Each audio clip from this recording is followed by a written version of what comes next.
안녕하세요. 손하나의 서재에 오신 걸 환영합니다. 어느덧 제가 채널을 운영한 지 2년이 넘었습니다. 아주 작은 채널일 때부터 함께 해주신 분들과 더불어 이 영상을 지금 보고 계신 분들까지 많은 분들에게 책을 읽어드리며 저 또한 많이 성장했다고 생각하는데요. 그런데 오늘 읽어드릴 책의 저자는 아주 대단합니다. 책 읽기만으로 50억을 벌었다고 하니까요. 저도 책을 참 많이 읽는다고 생각했는데 이분에 비하니 지금껏 내가 제대로 읽은 게 맞나 싶더라고요. 그래서 오늘 여러분들과 제대로 된 돈을 부르는 독서법을 배워보려고 합니다. 부를 부르는 50억 독서법. 이 책의 저자 최성락 작가는 서울대 출신의 박사이자 교수였는데 연간 500권의 책을 읽으며 50억을 벌고 은퇴했습니다. 책 읽기만이 아니라 책 쓰기에도 열심히라서 그가 쓴 책이 10권이 넘더라고요. 이 책은 16번째 책이고 자신의 인생을 바꾼 독서법을 알려줍니다. 그런데 성공한 사람들의 책을 읽을 때마다 꼭 빠지지 않고 나오는 것, 바로 목표 쓰기. 이 책에도 나오더라고요. 이 정도면 정말 속는 셈 치고 한번 해보셨으면 좋겠습니다. 전에 소개해드린 100번 쓰기 노트가 아주 유용하게 쓰일 겁니다. 제품 보기에서 구경해 보시죠. 또 이 책에서 저자가 자기 개발서를 통해 투자에도 눈을 떴다고 하는데요. 이 책을 읽으면서 저자가 저랑 비슷한 부분이 많아서 깜짝 놀랐습니다. 저도 책을 읽으면서 그것을 돈으로 연결시키는 투자법을 하고 있거든요. 앞으로 제 경험에 대한 이야기도 영상으로 소개할까 합니다. 제가 채널이 하나가 더 있어요. 손하나의 서재가 아닌 그냥 손하나라는 채널인데요. 투자나 부와 관련된 책들을 읽고 핵심만 요약한 영상을 올리는 독서 수익화 채널입니다. 이 채널에 영상을 올리지 않은 지가 꽤 됐는데 이제 제 경험과 의견을 넣어서 이제 조금씩 다시 시작해볼까 해요. 아무래도 특정 주제에 관해서만 요약한 짧은 영상이라 서재 영상과는 결이 조금은 다를 겁니다. 혹시 관심 있으신 분들은 들러주셔서 구독해주시면 감사하겠습니다. 더불어 책 읽고 독서에 관해 함께 이야기 나누는 책성장 카페에도 놀러와서 책 수다도 함께 하시죠. 고정 댓글에 링크 달아놓겠습니다. 그럼 부를 부르는 50억 독서법 함께 읽어보시죠.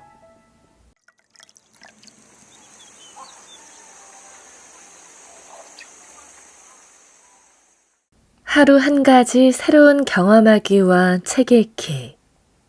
변화를 끌어내는 가장 좋은 방법은 두 가지다. 하루에 한 가지 새로운 경험하기와 하루 1시간씩 1년 이상 하기다. 하루에 한 가지씩이라도 새로운 것을 배우거나 알게 되면 그 사람은 성장할 수 있다. 하루에 10개씩 새로 배울 필요는 없다. 그게 가능하다면 좋겠지만 하루에 10개씩 매일 새로운 것을 대하는 건 거의 불가능하다. 매일 새로운 것 하나씩만 알아도 충분하다. 하루 한 가지 새로운 것 얻기. 이것이야말로 최고의 자기계발 방법이다. 하루 한 가지 새로운 것을 얻기 위한 가장 쉬운 방법은 책 읽기다. 책을 읽으면 뇌가 움직인다. 독서는 시간과 장소의 구애를 받지 않는다.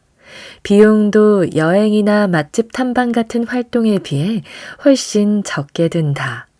하루에 하나씩 새로운 활동을 하겠다면 한 달 정도는 모르겠지만 1년 이상 되면 새로운 활동 자체를 찾기 힘들어진다. 책은 그렇지 않다. 몇 년을 해도 새로운 것을 찾을 수 있다. 하루에 한 가지씩 새로운 지식이나 경험을 쌓는 것은 자기 개발에 효과적인 방법이다.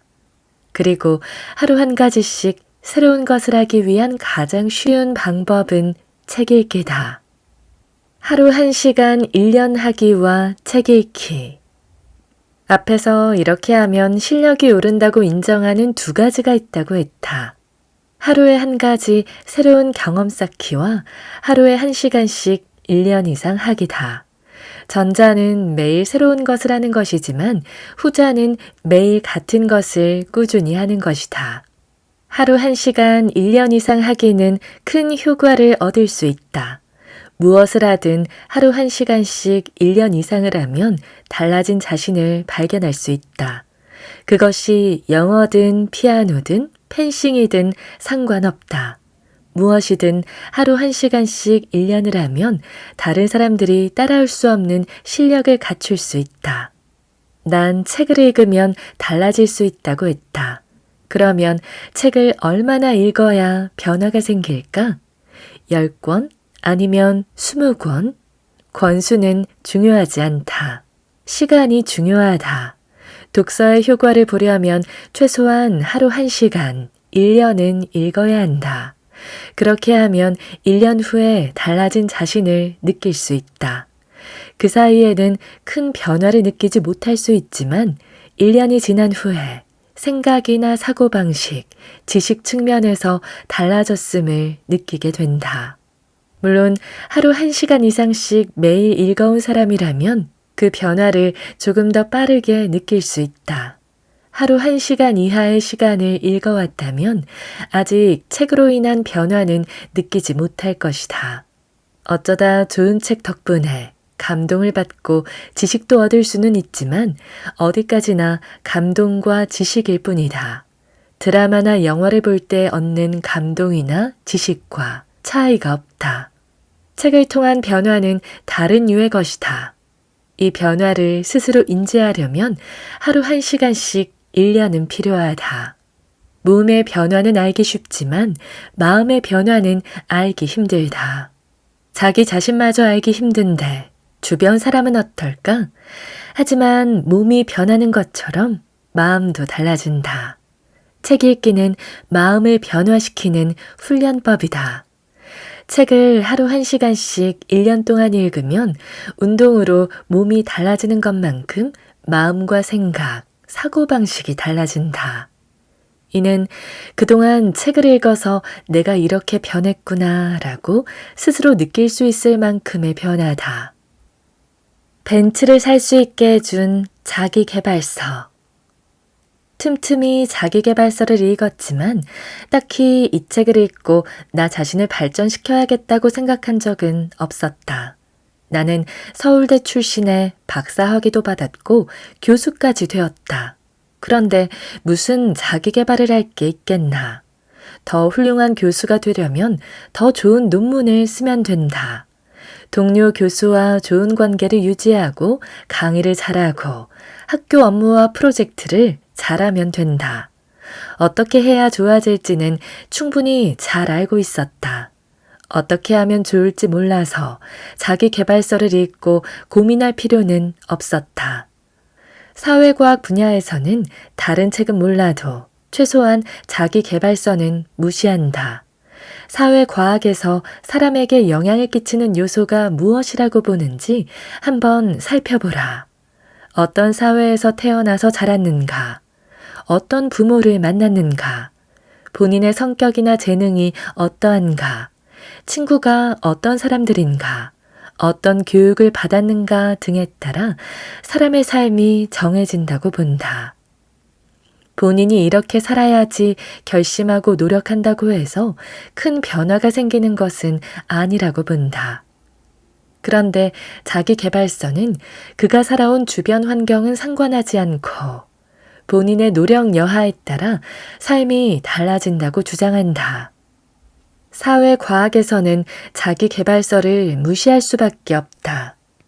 학계에서 자기계발서는 책을 팔기 위한 상술에 불과할 뿐이지 그걸 읽는다고 인생이 바뀐다고 생각하지 않는다. 생각해보라. 자기계발서 몇 권 읽고 사람이 달라질 수 있다면 왜 사람들이 고생하며 살겠는가? 사람이 바뀌는 건 쉬운 일이 아니지 않은가? 자기계발서의 가치를 인정하지 않으면서도 내가 계속 읽은 건 간단히 읽을 수 있었기 때문이다. 논문이나 학술서, 일반 책 중에서도 두껍고 어려운 책을 집어들면 머리가 아파온다. 머리가 쉴 수 있는 다른 읽을 거리가 필요했고, 그래서 자기계발서를 읽었다. 자기계발서를 쌓아두고 본격적으로 읽은 것도 아니다. 다른 책을 읽다가 로테이션식으로 가끔 읽었다. 이때는 하루에 한 권 정도의 책을 읽었다. 10권 읽을 때 자기계발서를 한 권 정도 읽었으니 한 달이면 3권쯤 된다. 이 흐름으로라면 1년에 36권, 3년에 100권을 읽게 된다. 그렇게 자기계발서를 읽어왔다. 자기계발서는 읽으면 읽을수록 내용이 비슷하다. 자기계발서 작가들이 스스로 주제를 발굴하기보다는 서로 다른 책을 참고하다 보니 똑같은 사례도 수두룩하다. 자기계발서의 내용은 천편일률적이었다. 대표 메시지는 이런 것들이다. 가능하면 숫자로 목표를 세울 것, 목표를 글로 쓰거나 사진으로 만들어 항상 주의에 둘 것, 목표를 항상 의식하고 상기할 것, 실패해도 노력할 것 등이다. 새로운 것은 없었고 이전부터 들어온 메시지들이다. 그렇게 자기계발서를 읽으면서도 그 내용대로 구체적이고 수치로 표현되는 목표를 세우거나 적어둔 적은 없었다. 나에게는 그 또한 책일 뿐이었다. 그런데 자기계발서를 읽다가 어느 순간 이런 생각이 떠올랐다. 자기계발서가 하라는 대로 한번 해볼까? 언제 그랬는지, 왜 갑자기 이런 생각을 했는지도 모르겠다. 나는 그날그날의 일을 메모식으로 기록하는데 큰 감동이나 깨달음을 얻게 되면 그것도 기록한다. 그런데 자기계발서에서 하라는 대로 한번 해볼까? 라는 건 기록하지 않았다. 이 생각이 큰 깨달음으로 온 게 아니라 스치듯 지나가는 생각이었다는 뜻이다. 그때까지 자기계발서를 읽으면서도 책에서 하라는 대로 해보자는 생각을 한 적은 없었다. 논문이나 학술서라면 모를까? 일반 책을 읽어서 내 삶이 더 나아질까? 책은 시간과 에너지를 갉아먹는 존재일 뿐 나 자신을 변화시키는 동력은 아니었다. 책에서 하라는 대로 해볼까? 라는 생각이 들고 나서 자기계발서에 쓰인 대로 해보았다. 목표부터 세웠다. 그 목표를 글로 썼고 매일 목표를 바라보고 상기했다. 이때 쓴 목표는 별다른 게 아니었다. 벤츠를 타자였다. 당시 교수 월급으로 벤츠를 사는 건 무리였다. 고참 교수가 된다면 모를까 신임 교수 연봉으로는 어림도 없었다. 자동차에 대한 로망이 있는 사람이라면 벤츠나 고급 스포츠카를 한 번쯤 꿈꿨을 것이다. 지금은 수입차를 거리에서 쉽게 볼 수 있지만 당시만 해도 수입차 판매 비율이 5% 정도였다. 그래서 꿈은 꿔보지만 불가능하다고 생각했던 것 중 하나였던 벤츠 구매를 목표로 썼다. 몇십억, 몇백억의 재산을 목표로 하지는 않았다. 그건 불가능하다고 생각했다. 자기계발서에서 하라는 대로 목표를 정하고 그 목표를 종이에 쓰고 벤츠 사진을 구해 매일 볼 수 있는 곳에 붙여놓았다. 그렇게 하면서도 벤츠를 탈 수 있다고 진심으로 생각하지 않았다. 그런다고 월급이 오르는 건 아니지 않은가. 교수 월급은 호봉제식으로 매년 조금씩 오르지 몇 년 사이에 50%, 100% 같은 식으로 오르지 않는다. 또 이런다고 복권에 당첨될 리도 만무하다. 벤츠를 타는 내 모습은 여전히 상상할 수 없었다. 그런데 달라지는 게 있었다. 이전에는 벤츠를 사고 싶다거나 타고 싶다는 생각뿐이었다. 하지만 매일 종이에 쓴 목표와 벤츠 사진을 들여다보니 어느 순간 생각이 달라졌다. 어떻게 하면 벤츠를 살 수 있을까? 이전에는 벤츠를 사고 싶다는 생각뿐이었다. 이제는 어떻게 하면 살 수 있을까를 궁리하게 되었다. 질문이 바뀌면 생각도 달라진다. 이때부터는 벤츠를 살 방법을 고민하게 된다. 돈부터 모아야 한다. 저축만으로는 오래 걸리니 더 많은 돈을 모을 수 있는 투자 방법을 찾고 또 실제로 투자해야 한다. 지금 받는 월급만으로는 벤츠를 구매할 돈을 만들기 어렵다. 다른 수입도 고려해야 한다. 지금 부수적으로 돈을 벌 수 있는 일이 무엇인지를 찾고 그 일을 해야 한다. 벤츠의 기본 모델은 6천만 원에서 7천만 원이면 구매할 수 있다. 그런데 전 재산을 털어서 차를 살 수는 없다. 여유 자금은 있어야 한다. 그래서 1억 원을 모으면 벤츠를 사도 된다고 생각했다. 그때부터 1억 원을 만들 방법을 찾고 또 투자하기 시작했다. 시작한 지 3년이 지나서 1억 원이 만들어졌다. 벤츠를 살 수 있는 돈이 모인 것이다. 처음에는 동급의 아우디를 샀고 몇 년 후 벤츠로 차를 바꿨다. 2014년에 출간한 나는 자기계발서를 읽고 벤츠를 샀다라는 책이 이때의 일을 다룬 것이다. 나는 자기계발서의 힘을 인정할 수밖에 없었다.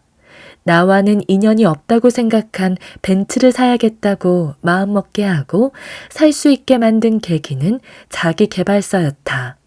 그때까지만 해도 책은 책일 뿐이었다. 책이 실제 생활에 영향을 끼치고 또 삶을 바꿀 수 있다고는 생각지 못했다. 하지만 그게 아니었다. 책에는 읽는 사람의 사고방식과 삶을 바꿀 힘이 있었다. 나는 책을 읽고 비트코인을 샀다. 2010년대 초반 벤츠 사건을 통해 책은 단순한 읽을 거리가 아니라 사고방식과 행동을 바꾸는 힘이라는 것을 실감하게 된다. 책을 책으로만 보면 읽을 거리일 뿐이다. 하지만 책이 자기 자신을 변화시킬 수 있음을 인정하면 책은 스승이 되고 지침이 된다. 내가 심심풀이 읽을 거리로만 볼 때 자기계발서는 단순한 유흥거리였다. 하지만 자기계발서가 내 마음과 행동을 바꿀 수 있다고 인식했을 때 자기계발서는 벤츠를 사고 투자 활동을 하게 만드는 지침이 되었다. 그런 식으로 책이 나에게 영향을 끼친 주요한 사건으로 비트코인을 꼽을 수 있다. 나는 비트코인으로 돈을 벌었다. 2014년 개당 50만 원대일 때 비트코인에 투자했다. 당시 50만 원대의 비트코인을 20개 샀고 2021년 비트코인이 5천만 원을 넘으면서 10억 원이 넘어서게 되었다. 덕분에 직장을 그만두고 파이어족으로 살아갈 수 있게 되었다. 비트코인만으로 직장을 그만둔 건 아니지만 비트코인이 결정적이었다. 그렇다면 비트코인을 어떻게 샀고 또 어떻게 수익을 냈을까? 내가 비트코인에 대한 성견 지명이 있어서일까? 나는 컴퓨터 프로그램에 대해 아는 게 없다. 비트코인은 블록체인 기술이고 블록체인은 미래를 바꾸는 신기술이라고 말한다. 컴퓨터 프로그램의 문외한인 내가 디지털 신기술을 알 리 없다. 그럼에도 2014년에 비트코인을 살 수 있었던 건 책을 읽고 나서였다. 평소 서점에 자주 들른다. 책을 꾸준히 읽으려면 어떤 신간이 나왔는지 살펴야 하고 그러려면 서점을 가야 한다. 최소 일주일에 한 번은 대형 서점에 간다. 집 주변의 대형 서점은 자주 들르고 광화문 근처에 가면 꼭 교보문고에 들른다. 종로에 가면 영풍문고와 종로서적을, 여의도에 가면 영풍문고를 들른다. 대형 쇼핑몰을 가면 그 쇼핑몰에 있는 서점을 들른다. 다른 도시로 여행을 가면 그 지역의 대형 서점에 들러서 어떤 책이 있는지 훑어본다. 2013년 서점을 둘러보다가 눈길을 끄는 신간, 넥스트 머니 비트코인을 발견했다. 우리나라에서 최초로 나온 비트코인 책이다. 난 이 책을 읽고 비트코인을 사야겠다고 마음을 먹었다. 내 인생을 바꾼 몇 안 되는 사건 중 하나가 이 책에서 시작되었다. 책의 단점부터 이야기해보자. 비트코인이 2009년에 나온 이후 컴퓨터 전문가 사이에서 이슈가 되었다. 비트코인 마니아가 생겼고 자기들끼리 비트코인을 추천하고 서로 나눠 가지기도 했다. 언론에서도 비트코인을 집중적으로 다루었다. 2010년 5월 비트코인으로 피자를 구매했다는 기사가 소개되었고 비트코인 거래소가 해외에 설립되었다는 뉴스와 비트코인 해킹 사건 등도 간간히 언론에서 흘러나왔다. 비트코인이 기반으로 하는 블록체인이 미래에 큰 영향을 미칠 신기술이라는 소개도 있었다. 하지만 비트코인 관련서가 우리나라에서 처음 발간된 시기는 2013년이다. 비트코인이 나온 지 4년이나 된 시점이었고 비트코인이 언론에서 이슈가 된 지도 3년이 지나서였다. 이것이 책이라는 매체의 한계다. 책은 세상을 앞서가지 못한다. 현 추세를 따라가는 것도 아니다. 책은 항상 실제 현상보다 늦다. 그렇다면 책의 장점은 무엇일까? 책이 현상을 따라가지 못한다고는 해도 평균보다 빠르다. 우리나라에서 비트코인 책은 2013년부터 출간되기 시작했다. 비트코인이 대중에게 널리 알려진 시기는 2017년 100만 원에서 1000만 원, 2000만 원으로 폭등하면서부터다. 지금 가상화폐에 투자한다는 사람들 또는 비트코인이나 가상화폐에 대해 안다고 하는 사람들이 언제부터 관심을 두게 되었는지 살펴보라. 대부분이 2017년 비트코인 폭등기 이후에 관심을 갖게 되었다. 책을 읽으면 특히 신간에 관심을 가지면 최신 지식은 아니더라도 사회 평균보다는 빨리 변화를 알아챌 수 있다. 그러나 무엇보다 책은 사람의 마음을 바꾸고 의사결정에 영향을 끼칠 수 있다는 점이 중요하다. 이러한 영향은 행동을 바꾼다. 즉, 책에는 사람의 행동을 바꾸는 힘이 있다. 넥스트머니 비트코인을 통해 비트코인을 처음 알게 된 것은 아니지만 이 책을 읽고 나서야 사야겠다고 마음먹었다. 비트코인은 앞으로 오를 것이라는 확신이 들었다. 결정하고 나니 막상 우리나라에 비트코인을 살 수 있는 거래소가 없었다. 우리나라에서 비트코인을 가지고 있는 사람은 대부분 IT 관계자들이었는데 나는 그 분야에 아는 사람이 없었다. 2014년 우리나라에 비트코인 거래소가 만들어졌고 그때 1000만 원을 투자해 비트코인 20개를 샀다. 내가 책을 읽고 투자하게 된 가장 대표적인 경우였다. 책을 읽고 비트코인을 산 이유. 비트코인에 대한 기본 정보는 인터넷 기사나 블로그에 나와 있다. 비트코인이 2100만 개 생산된다는 것, 블록체인 기술의 원조라는 것, 누가 언제 비트코인을 만들었고 어떤 과정을 거쳐 현재에 이르렀는지 등. 하지만 인터넷 정보와 책 사이에는 기본적인 차이가 있다. 가장 중요한 차이는 양이다. 인터넷 기사나 블로그는 길어야 A4 두세 장 분량이지만 책은 못해도 200쪽 이상이다. 같은 내용을 중언부언하면서 그 분량을 채울 수는 없다. 웬만한 책 한 권은 A4 두세 장 분량으로 요약 정리할 수 있다. 이렇게 요약할 수 있는 것을 200쪽 넘게 쓰려면 방법은 하나밖에 없다. 최대한 자세히 써야 한다. 기사에서는 비트코인이 2100만 개만 공급된다고 한 줄로 서술한다. 하지만 책은 간단하게 넘어가지 않는다. 왜 비트코인이 2100만 개만 생산되는지, 어떤 과정을 거쳐 만들어지는지 등을 모두 서술해야 한다. 내가 책을 읽으면서 비트코인을 사야겠다고 생각한 포인트는 비트코인의 공급이 고정되었다는 점이다. 경제학에서 가격이 결정되는 원리는 간단하다. 공급이 증가하면 가격이 내려가고 수요가 증가하면 가격이 오른다. 반면 공급이 낮아지면 가격이 올라가고 수요가 떨어지면 가격이 내려간다. 수요가 증가하는데 공급이 고정되거나 작아지면 가격은 오른다. 그런데 현실 세계에서 공급이 고정되는 일은 거의 없다. 공산품은 무한대로 공급이 증가할 수 있다. 금과 다이아몬드도 계속 채굴하면 공급이 증가한다. 화폐는 정부가 계속 발행한다. 주식도 발행량이 고정되어 있다지만 기업이 필요하면 더 발행할 수 있다. 어떤 것이든 공급이 고정되면 가격 상승을 기대할 수 있다. 사망한 예술가의 작품이나 골동품은 공급이 고정되어 있다. 그래서 수요가 받쳐주면 이런 예술작품과 골동품의 가격이 폭등하는 것이다. 공급량이 고정되어 있는 현대사회에서 찾아보기 힘든 품목이 비트코인이다.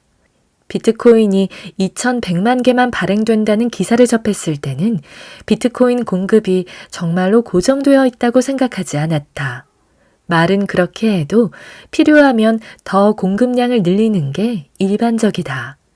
책은 언론보다 훨씬 자세히 그 주제를 다룬다. 공급량이 왜 고정되어 있는지, 공급량을 왜 더 늘릴 수 없는지, 2100만 개 비트코인이 언제 어떻게 공급되는지 말이다. 기사를 읽을 때는 비트코인이 2100만 개만 생산된다는 것을 공감할 수 없었는데 책을 읽으면 그 사실을 확신할 수 있게 된다. 공급량이 고정되어 있으면 약간의 수요만 따라주어도 그 상품 가격은 크게 오른다. 그때 비트코인은 사두면 오를 것이라는 확신이 들었다. 인터넷에서 읽는 기사는 요약본이다. 썸 타는 상대에게 좋아한다 라고 한마디 하는 것과 같다. 책은 원인, 과정, 예상 결과와 관련 사항을 모두 다루고 있다. 썸 타는 상대에게 언제부터 좋아했는지, 얼마나 좋아하는지, 어떤 점을 좋아하는지 등을 말이다. 내가 상대를 좋아하지 않는 상태라면 상대방이 좋아한다는 한마디에 마음이 움직이기 쉽지 않다. 하지만 언제부터 좋아했는지, 얼마나 좋아하는지, 어떻게 좋아하고 지금 마음이 어떤지를 자세히 설명하면 마음이 움직일 가능성이 더 커진다. 이게 책 읽기의 효과다. 단순한 지식에서 멈추지 않고 사람의 마음과 생각을 변화시키는 힘이다.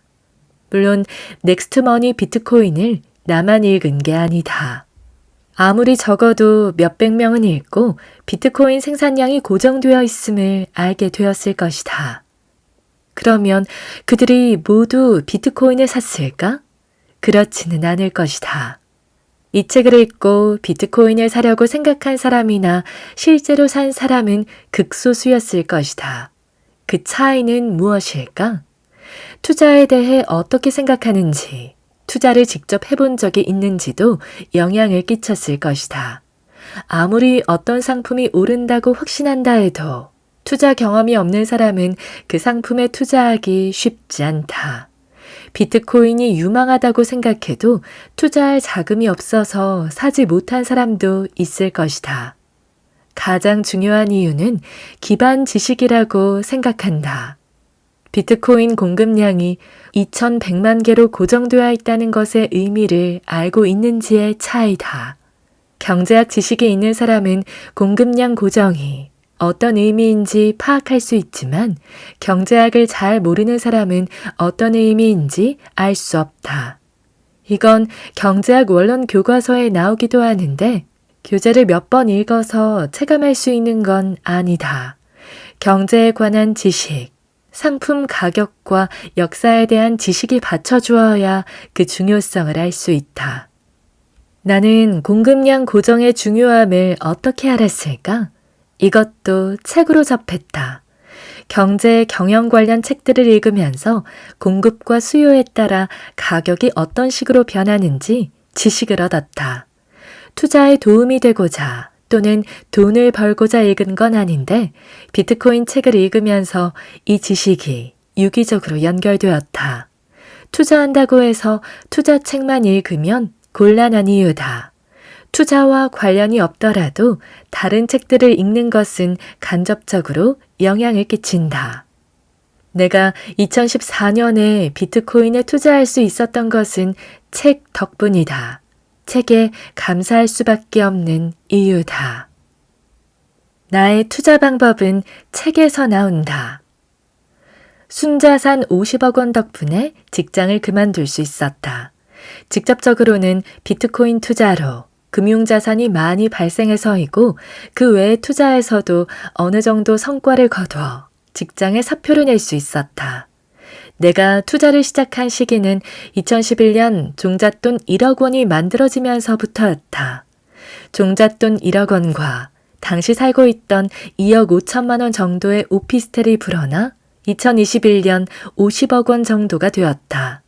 자산을 키운 방법은 투자였다. 따로 사업을 하는 것도 아닌 월급 근로자가 자산을 키울 방법은 투자밖에 없다. 그러면 어디서 어떻게 투자 노하우를 배워 자산을 키울 수 있었을까? 이 역시 책이다. 책에서 어디에 어떻게 투자할지 정보를 얻었고 그 정보대로 실제 투자를 해보면서 노하우를 배웠다. 책만으로는 자산을 늘릴 수 없다. 실제 투자를 해야 한다. 그래서 책보다는 투자 행위 그 자체가 더 중요하다고 볼 수 있다.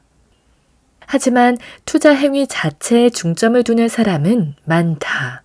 우리나라에서 주식 투자를 하는 투자자만도 1,000만이 넘는다. 그런 행위 중심 투자자와 나를 구분해 주는 건 아무래도 책이다. 책을 이용하느냐 여부가 성공적인 투자자가 되느냐 아니면 평범한 투자자로 남느냐의 분기점이 아닐까 한다. 두 가지는 이야기하자. 첫째, 나는 선천적이고 본능적인 투자자가 아니다. 40이 넘어서 본격적으로 투자를 시작했다면 후천적인 것으로 봐야 한다. 나는 어려서부터 투자를 시작한 워런 버핏이나 제시 리버모어 같은 투자자가 아니다. 40에 투자가 꼭 필요함을 인식하게 되었고 책을 통해 투자자가 되었다는 말이다. 직업이 돈과 인연 있는 사람은 아님을 의미한다. 교수들끼리 자주 하는 말이 있다. 교수이면서 큰 돈을 버는 사람은 없다는 말이다. 교수 연봉은 뻔하다. 고액 연봉 교수라고 해도 한계가 있다. 기업의 고액 연봉자처럼 몇 억 이상을 버는 교수는 없다. 교수는 중산층으로 살 수 있지만 부유층이 되기는 힘든 직업이다. 프로젝트를 많이 하는 교수도 그렇다. 프로젝트 수입 중에서 막상 본인 주머니에 넣을 수 있는 건 많지 않다. 다른 교수들보다 더 많이 벌 수는 있지만 부유층으로 올라설 정도의 수입은 아니라는 말이다. 그럼에도 큰 부자인 교수가 있다면 집이 부자여서 그렇다. 이런 경우는 많다.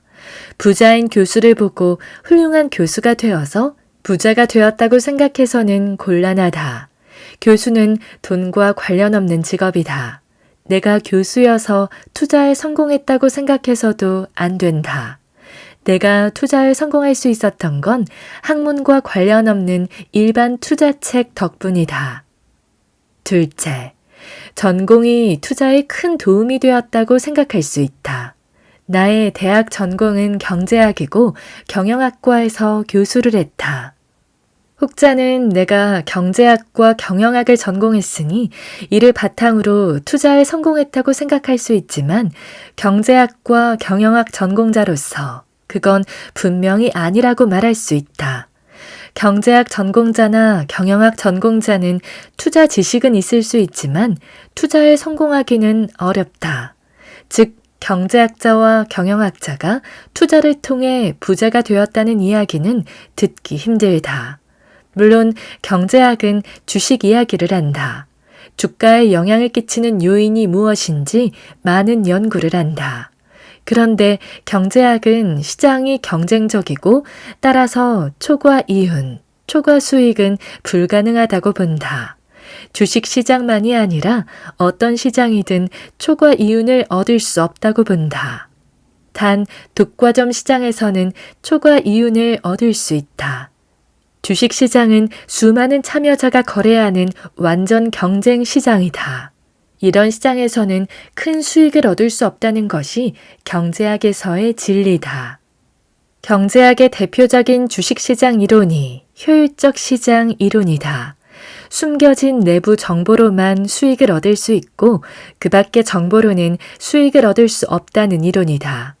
경제학에서는 주식시장을 온갖 자료로 분석하지만 어떤 수를 써도 장기적으로 수익을 얻지는 못한다는 결론만 제시한다. 경제학은 주식시장에서 왜 돈을 벌 수 없는지 잔뜩 이야기하고 주식시장에서 돈을 버는 것은 불가능하다고 주장하는 학문이다. 실제 투자에서 성공한 사람은 있지만 어디까지나 우연이나 운, 확률로 치부한다. 소득, 인플레이션, 실업, 이자율, 통화량 등 주식 투자에 도움이 되는 용어는 언급하지만 주식으로 돈 버는 것은 불가능하다고 보므로 경제학을 아무리 공부해도 투자에서 성공하기 힘들다. 비트코인은 가치가 없고 허상이고 버블일 뿐이라고 언론에서 주장하는 사람들이 어떤 사람들인지 보라.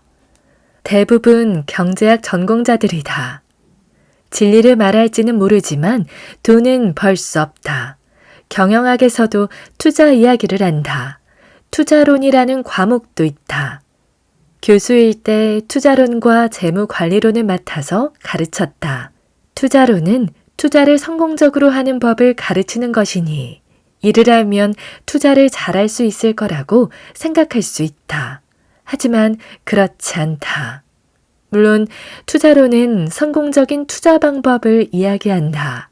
그런데 투자론이 대상으로 하는 고객은 기업이다.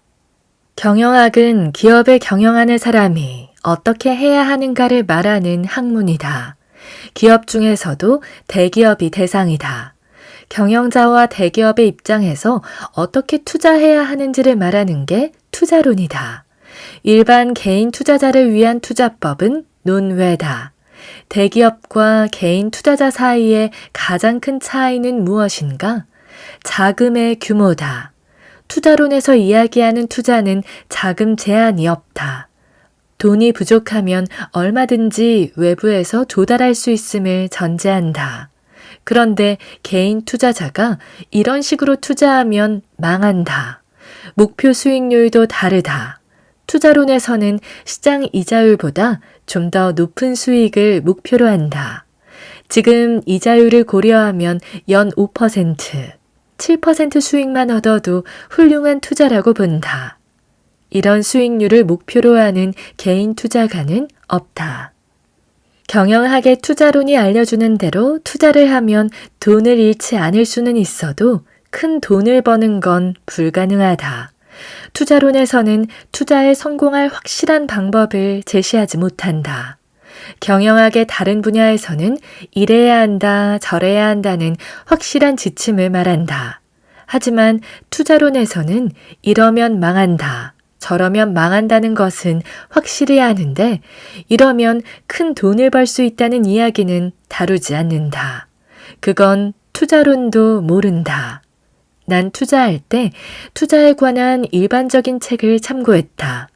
대학 교재 투자론은 도움이 되지 않았다. 이건 어떤 책을 보느냐의 중요성을 말하는 것이기도 하다. 투자에서 성공할 수 있다는 책을 봐야지 투자로 성공하기는 어렵다거나 현실과 상관없는 주제를 다루는 투자책은 도움이 되지 않는다. 나는 투자에 성공할 수 있다는 책, 실제 투자하는 사람들의 책을 읽고 투자에 대해 배우게 된다. 어디에 투자할까? 책은 답을 알고 있다.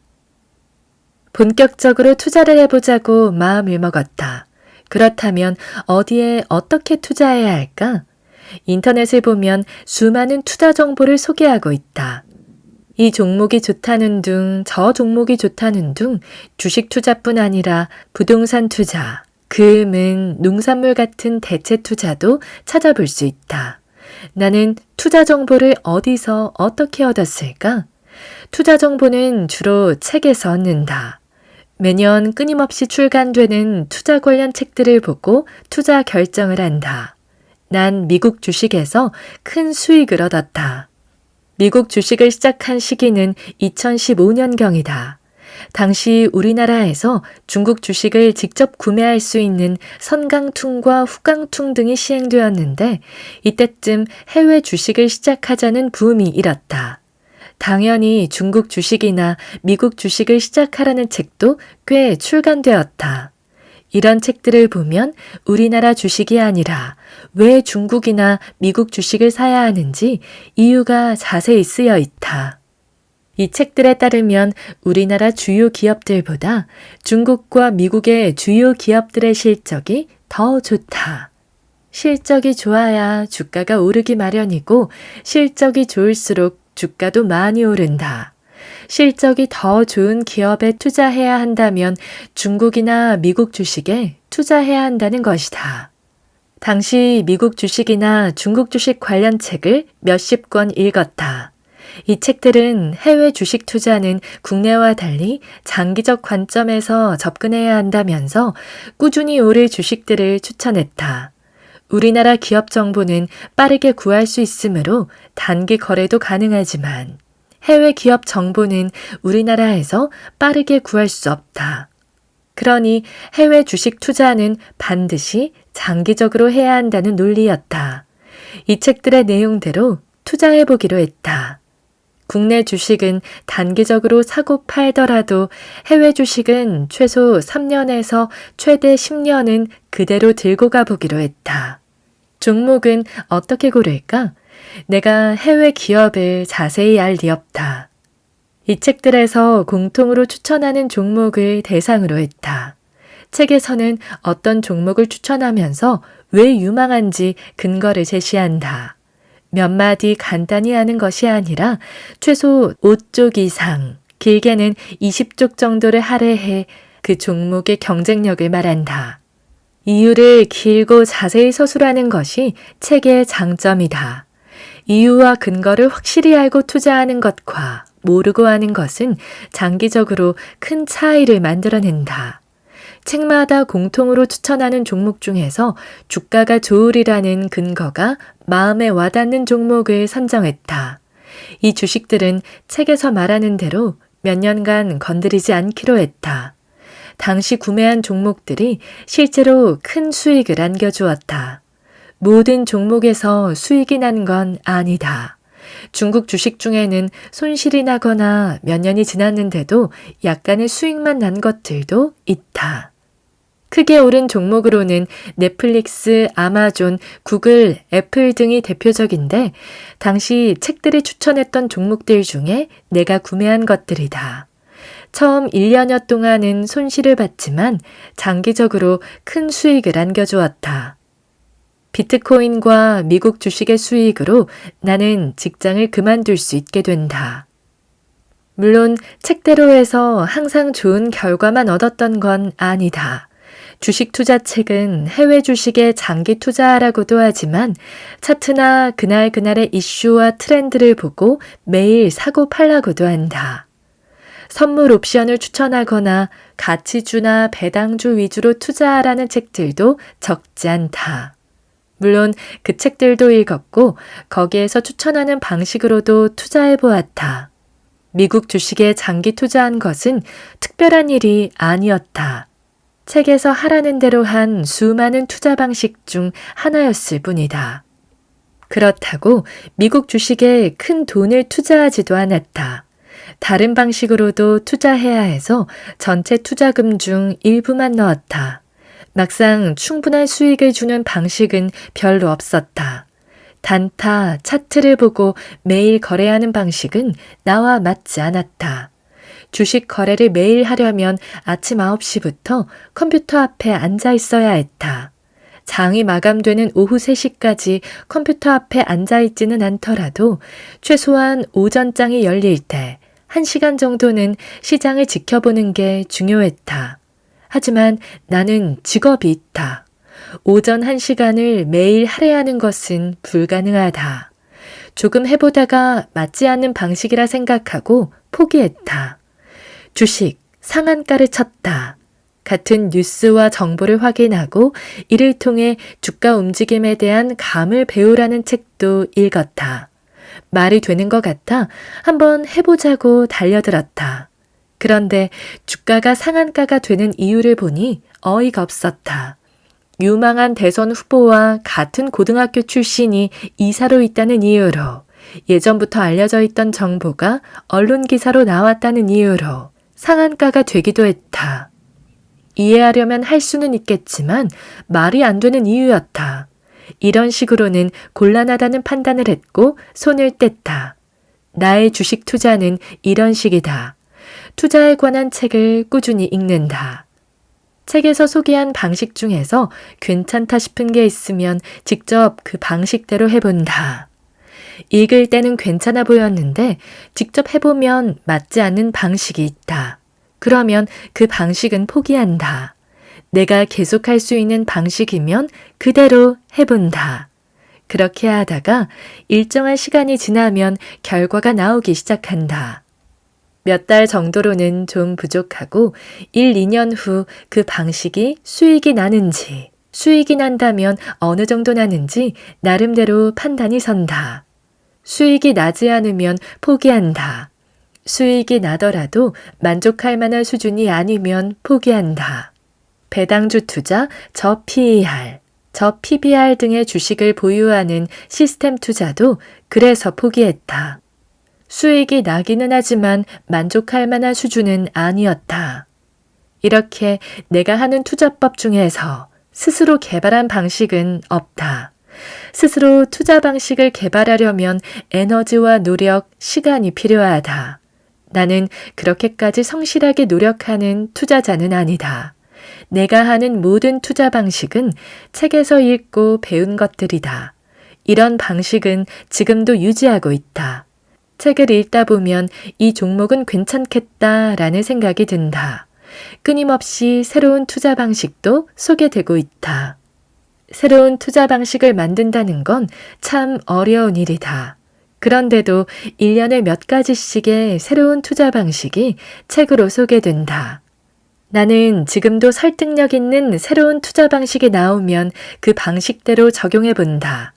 결과는 좋을 수도 있고 나쁠 수도 있다. 하지만 책에서 제시한 방식을 직접 실행해 보는 것만큼 투자에 대한 이해도를 높이는 방법은 없는 것 같아.